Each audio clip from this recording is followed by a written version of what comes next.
আসসালামু আলাইকুম ওয়া রাহমাতুল্লাহ। যে যেখান থেকে ভিডিওটি ওপেন করছেন সকলকে জানাই আন্তরিক শুভেচ্ছা এবং অভিনন্দন।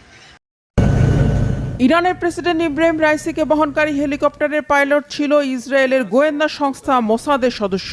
রাইসির হেলিকপ্টার বিধ্বস্তের জন্য কি দায়ী যুক্তরাষ্ট্রের নিষেধাজ্ঞা, নাকি ক্ষমতায় যেতে পথের কাঁটা সরাতেই রাইসিকে হত্যা করেছে ইরানের সর্বোচ্চ ধর্মীয় নেতা আয়াতুল্লাহ আলী খামেনির ছেলে মুস্তফা? এমন সব ষড়যন্ত্র তত্ত্বে এখন ছয়লাভ সোশ্যাল মিডিয়া। রাইসিকে হত্যা করা হয়েছে আর তার হত্যাকাণ্ডে যুক্তরাষ্ট্র ও ইসরায়েল জড়িত এমন তথ্য থেকে শুরু করে মহাকাশ লেজারের ব্যবহার করা পর্যন্ত নানা ব্যাখ্যা হাজির করা হচ্ছে। বুধবার দিনভর রীতিমতো ভাইরাল ছিল রাইসিকে হত্যা করেছে তার চরম শত্রু ইসরায়েল। বলা হচ্ছে ইসরায়েলি গোয়েন্দা সংস্থা মোসাদ, যারা কিনা ইরানের অভ্যন্তরে অপারেশন চালানোর জন্য পরিচিত, তাদের হাত রয়েছে এই দুর্ঘটনার পেছনে। বলা হচ্ছে রাইসির হেলিকপ্টারের পাইলট ছিলেন মোসাদের একজন এজেন্ট।